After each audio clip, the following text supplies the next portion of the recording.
ఈ వీడియోలో మనం పైథాన్లో ఆబ్జెక్ట్ ఓరియంటెడ్ ప్రోగ్రామింగ్ ఎలా ఉంటుంది దాని యొక్క ఇంట్రడక్షన్ గురించి చూద్దాం. మరి పైథాన్ అనేది బేసిక్గా ఆబ్జెక్ట్ ఓరియంటెడ్ ప్రోగ్రామింగ్ లాంగ్వేజ్. అంటే ఇక్కడ ప్రోగ్రామ్ అంతా కూడా ఆబ్జెక్ట్స్ మీద, క్లాసెస్ మీద బేస్ అయి ఉంటుంది. మరి ఇక్కడ ఆబ్జెక్ట్ అంటే ఏంటి అంటే, object is the collection of data members and member functions. ఇంకా చెప్పాలంటే variables and their related code as a single unit. Code దానికి సంబంధించిన డేటా ఒక యూనిట్గా ఉంటే దాన్ని మనం ఆబ్జెక్ట్ అని చెప్పేసి అంటాం. అట్లాంటి ఆబ్జెక్ట్స్ మీద బేస్ అయి ఉండే ప్రోగ్రామింగ్ని ఆబ్జెక్ట్ ఓరియంటెడ్ ప్రోగ్రామింగ్ అంటాం. మరి ఆ కోడ్నే ఇక్కడ ప్రొసీజర్స్ లేదంటే ఫంక్షన్స్ అని, ఆ యొక్క వేరియబుల్స్ లేదంటే ఆ యొక్క డేటానే లేదంటే ఆ అట్రిబ్యూట్స్నే మనం ఇక్కడ డేటా మెంబర్స్ అని చెప్పేసి అంటాం ఆబ్జెక్ట్ ఓరియంటెడ్ ప్రోగ్రామింగ్లో. మరి ఆబ్జెక్ట్ ఓరియంటెడ్ ప్రోగ్రామింగ్ గురించి, దాని ఫీచర్స్ గురించి చెప్పుకోబోయే ముందర మనం స్ట్రక్చర్డ్ ప్రోగ్రామింగ్ అంటే ఊప్స్కి ముందర ఉన్నది, అంటే ఫర్ ఎగ్జాంపుల్ C++, జావా ఇవన్నీ కూడా ఆబ్జెక్ట్ ఓరియంటెడ్ ప్రోగ్రామింగ్ లాంగ్వేజెస్. అయితే సి అనేది స్ట్రక్చర్డ్ ప్రోగ్రామింగ్ లాంగ్వేజ్. మరి దాంట్లో ఉన్న డిసడ్వాంటేజెస్ని అవాయిడ్ చేసేదానికే ఆబ్జెక్ట్ ఓరియంటెడ్ ప్రోగ్రామింగ్ లాంగ్వేజెస్ని కనుక్కోవడం జరిగింది. అంటే లెంతీ ప్రోగ్రామ్స్ రాయడంలో ఇక్కడ స్ట్రక్చర్డ్ ప్రోగ్రామింగ్స్ అనేటివి ఫెయిల్యూర్ అవుతున్నాయి చాలా సిచ్యువేషన్స్లో. ఎందుకు అంటే స్ట్రక్చర్డ్ ప్రోగ్రామింగ్లో మనకు కావాల్సిన కోడ్ లేదంటే యాక్షన్స్, స్ట్రక్చర్డ్ ప్రోగ్రామింగ్ అనేది ఆ యొక్క కోడ్ని ఫంక్షన్స్ రూపంలో పెట్టుకొని ఉంటుంది. మరి ఈ కోడ్ అంతా కూడా రకరకాల డేటాని మ్యానిపులేట్ చేస్తూ క్యాల్కులేట్ చేస్తూ ఉంటాయి. ఈ డేటా అంతా కూడా ఇండివిజువల్గా ఉంటుంది. ఏ ఫంక్షన్ అయినా సరే, ఏ మెంబర్ ఫంక్షన్ అయినా సరే, ఏ డేటానైనా సరే ఈజీగా యాక్సెస్ చేయొచ్చు. ఏ డేటా ఏ ఫంక్షన్లోకి వెళ్తుంది, ఏది దేన్ని క్యాల్కులేట్ చేస్తుంది, ఏది దేన్ని వాడుకుంటుంది అనేది అక్కడ చాలా కన్ఫ్యూజింగ్. లెంతీ ప్రోగ్రామింగ్లో అది మీకు కుదరదు. కాబట్టే ఆబ్జెక్ట్ ఓరియంటెడ్ ప్రోగ్రామింగ్లో మీకు ఆబ్జెక్ట్స్ని, డేటా, కోడ్, దానికి సంబంధించిన కోడ్ డేటాని ఒకే యూనిట్గా పెట్టి ఇక్కడ ఆబ్జెక్ట్ ఓరియంటెడ్ ప్రోగ్రామింగ్ని డెవలప్ చేయడం జరిగింది. మరి అందుకనే ఆబ్జెక్ట్ ఓరియంటెడ్ ప్రోగ్రామింగ్ లాంగ్వేజెస్ చాలా పాపులర్ అవుతూ వస్తున్నాయి. ఓకే, మరి ఇక్కడ object oriented programming features of OOP అని చూసినట్లయితే, ఫస్ట్ క్లాస్. ఆబ్జెక్ట్స్ అనేటివి మీకు కావాలంటే ఫస్ట్ క్లాస్ కావాలి. It is the template, it is the prototype అని మనం చెప్పుకోవచ్చు. మనం సిలో స్ట్రక్చర్స్ క్రియేట్ చేస్తాం, అలానే ఇక్కడ క్లాసెస్ క్రియేట్ చేస్తాం. మరి a class is the set of attributes and their characteristics.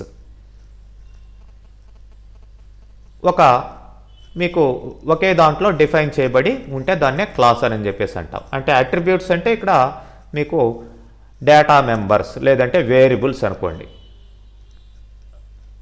Okay, మరి నెక్స్ట్ దానికి సంబంధించిన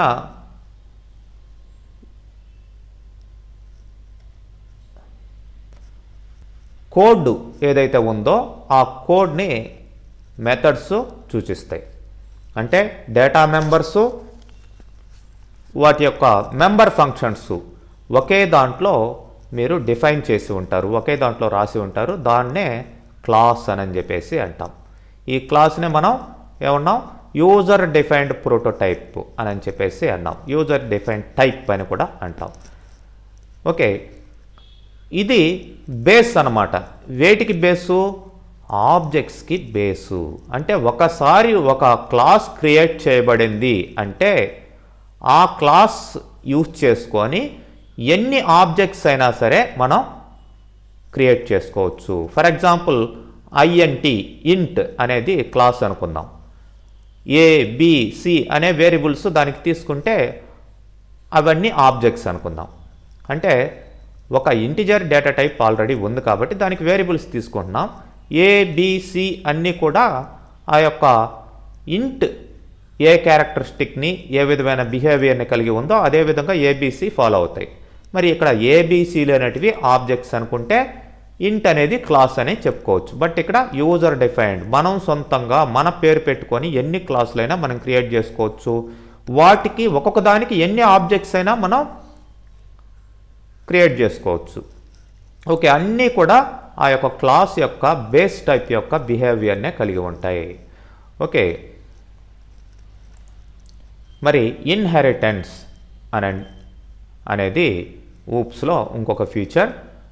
inheriting the properties of base class to sub class లేదంటే డెరైవ్డ్ క్లాస్. అంటే ఒక క్లాస్లో ఉన్న వాటిని ఇంకొక క్లాసులోకి ఏ విధంగా తెచ్చుకోవాలి, రీయూజ్ చేసుకోవడం అన్నమాట. పైన ఒక ఏ అనే క్లాస్ ఉంది, కింద బి అనే క్లాస్ ఉంది. ఏ అనే దాంట్లో కొన్ని ఫంక్షన్స్ కొంత డేటా మెంబర్స్ ఉన్నాయి. అవి బిలో మళ్ళీ రాయకుండా దాన్ని ఇన్హెరిట్ చేసుకోవచ్చు, డెరైవ్ చేసుకోవచ్చు. మరి ఆ విధంగా చేయడం వల్ల ఆ యొక్క కోడ్ అనేది చాలా తక్కువ అవుతుంది, రీయూజబిలిటీ పెరుగుతుంది. ఓకే, అట్లనే నెక్స్ట్ పాలిమార్ఫిజంలో మీకు ఒకే ఫంక్షన్కి డిఫరెంట్ యాక్షన్స్ లేదంటే ఒకే ఆపరేటర్కి డిఫరెంట్ యాక్షన్స్ ఇవ్వడం కుదురుతుంది. అంటే ఒక పారామీటర్ ఇస్తే ఒక యాక్షన్, ఇంకొక రకమైన పారామీటర్ ఇస్తే పారామీటర్ లేదంటే ఆర్గ్యుమెంట్ మీరు ఫంక్షన్ని కాల్ చేసేటప్పుడు ఆ ఫంక్షన్ని ఏ విధంగా మీరు కాల్ చేస్తున్నారు అనే దాన్ని బట్టి దాని యాక్షన్ మారుతూ ఉంటుందన్నమాట.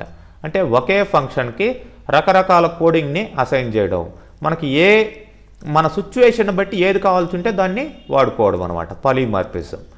ఓకే, మరి ఎన్క్యాప్సులేషన్, ఇక్కడ restricting access to methods and variables.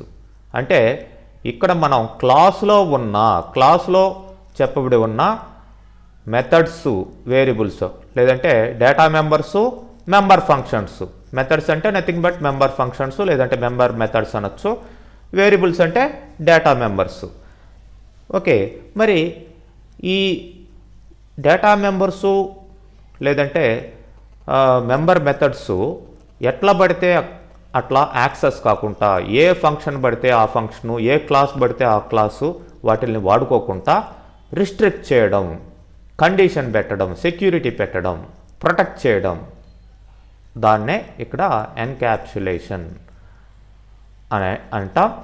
మరి అది ఎలా కుదురుతుందంటే డేటా కోడ్ అంటే ఫంక్షన్స్ ఈ యొక్క వేరియబుల్స్ ఒకే సింగిల్ యూనిట్గా ఉండి ఎక్కడికి ఏ డేటా పోవాలి, ఎక్కడికి ఏ కోడ్ వెళ్ళాలి అనేది అక్కడ రిస్ట్రిక్ట్ చేయడం జరుగుతుంది. మరి ఈ యొక్క ఎన్క్యాప్సులేషన్ ద్వారానే ఇక్కడ అబ్స్ట్రాక్షన్ కూడా వస్తుంది. మరి అదే చూడండి, data abstraction and encapsulation both are often used as synonyms. ఎందుకంటే ఎన్క్యాప్సులేషన్ ద్వారానే అబ్స్ట్రాక్షన్ వస్తుందని చెప్పుకున్నాం.